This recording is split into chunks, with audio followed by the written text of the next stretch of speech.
The sun rose with a golden hush over the small town of Elmbrook, casting long fingers of light across the dew-slicked grass of the cemetery. Just beyond the iron gates, a narrow path curved toward a modest granite headstone, already touched by age and moss. A small tortoise-shell cat sat there, perfectly still, her amber eyes fixed on the stone as though willing it to speak. Her name was Clara, and once, long before the silence and the stone, she had belonged to a woman named Eleanor. That final morning, Eleanor had moved slower than usual. Her joints had stiffened with the chill of October, and her breath came out in little clouds as she made tea in her sunlit kitchen. Clara had curled around her ankles as always, brushing her side gently against the wool hem of Eleanor's robe. There was music playing, an old waltz from the radio, softened by time and static. Eleanor had paused at the kitchen window, her gaze lingering on the fading rosebush she tended each spring. Then she whispered, almost to herself, "Come on, love, let's go sit in the garden." They never made it outside. Later that afternoon, the neighbor found Eleanor still in her chair, her hand resting softly atop Clara's back. The cat hadn't moved. Chapter 2. A place to wait. The funeral was quiet. A handful of old friends, a distant niece who spoke kindly but didn't stay.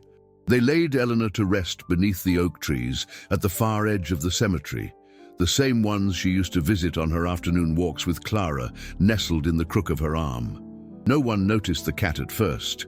She came the next morning, slinking through the fence as though she knew the way. Clara sat by the grave, her body pressed close to the soil, nose lifted to the air. She waited there through the drizzle, through the wind, through the quiet hum of visitors who glanced her way, and kept walking. Caretakers tried to shoo her, gently at first. She always came back. By winter, they gave up. Someone placed a wool blanket under the hedge beside Eleanor's grave. Another left a small bowl of water, frozen more often than not. But Clara endured. She watched the seasons pass from that same patch of ground, eyes heavy with something that could only be called devotion. No one understood how she survived the coldest nights or the summer's glare, but she stayed. Chapter 3. The Town's Guardian. 7 years passed. Children grew into teenagers and noticed the cat with hushed awe. Elders whispered about loyalty, about spirits, about how animals knew things we did not. Clara became more than a cat. She was a guardian of memory, a living reminder that love, once rooted, does not simply die. Elmbrook adjusted to her presence. A bakery left out scraps by the stone wall. The florist placed faded blooms on Eleanor's grave when business was slow. A retired schoolteacher named Mrs. Hensley came once a week with a soft brush and old stories, sitting beside Clara and speaking as though Eleanor could still hear. Sometimes Clara would purr, but never loudly. Her joy was quiet. So was her grief. Chapter 4. The Storm and the Stranger. It was a late summer night when the storm rolled in, thunder that shook windows and rain that fell in blinding sheets. The next morning, the caretaker found the blanket soaked, the water bowl overturned. But Clara was there, soaked through, clinging to the base of the stone. Her eyes were dull, her body trembling. The caretaker, a man named Joel, couldn't bear it. He brought a towel, wrapped her up, and for the first time, carried her home. She didn't fight.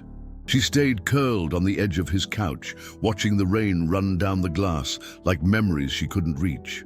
When the skies cleared, Joel opened the door and offered her freedom. But Clara remained for 3 full days. Then she slipped away in the night and returned to the grave. It was as though something had pulled her back. That's when the stranger came. A girl no older than 20, dressed in plain jeans and a soft yellow sweater, appeared at the gate one morning just before dawn. She stood at Eleanor's grave for a long time, her hand pressed over her mouth, tears rolling down her cheeks. Clara, ever cautious, approached slowly but didn't retreat. The girl whispered, "You remember her too, don't you?" Clara blinked and sat. Chapter 5. The Vanishing. After that morning, the girl, her name was Lila, came often. She brought an old photo album, water-damaged and worn, filled with pictures of a younger Eleanor holding a baby. Lila flipped through them slowly, her voice trembling as she shared pieces of a childhood mostly forgotten. "She was my grandmother," she said once.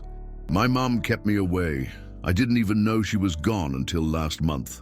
Clara would lie beside her, their warmth mingling in the late afternoon sun. Then, one day in early autumn, Clara did not return. Joel searched. So did Mrs. Hensley and the cemetery staff. Even Lila posted flyers. But there was no trace, not a paw print, not a whisper. The grave felt colder without her. Empty in a way no stone should be. But weeks later, Lila came again. She sat in silence beside Eleanor's grave, her hands trembling in her lap. Something soft brushed against her arm. When she looked down, a single tortoiseshell hair rested there, glinting gold in the sunlight. Lila smiled. Chapter 6. Echoes in the Garden. Lila began visiting not just the grave, but the house Eleanor once called home. The neighbors remembered her. Eleanor's little sunshine, they called her, and opened their doors to share memories. The garden, long overgrown, still held the shape of Eleanor's touch.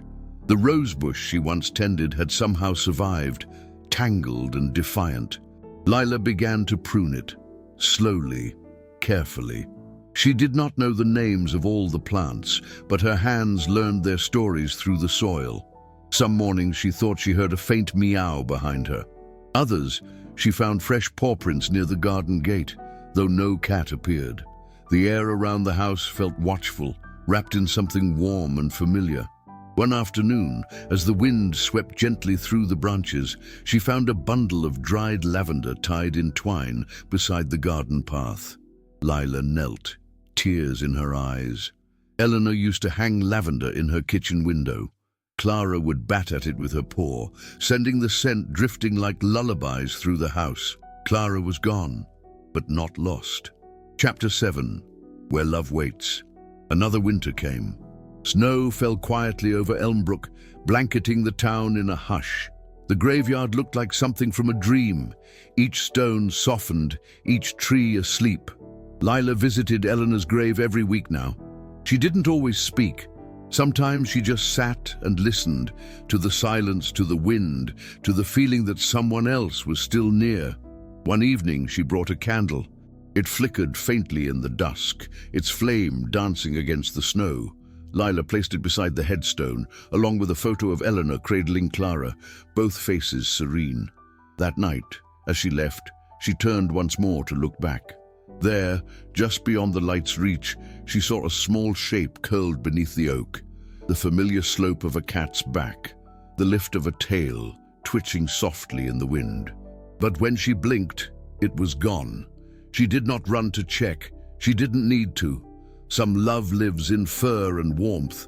Some becomes memory and shadow, and some, like Clara's, becomes something else entirely. A thread stretched across years and silence. A promise that no goodbye is ever final. In time, the town spoke of Clara like a legend, the cat who never left, the soul who watched and waited. A story told beside fireplaces and over tea, always ending with the same quiet pause.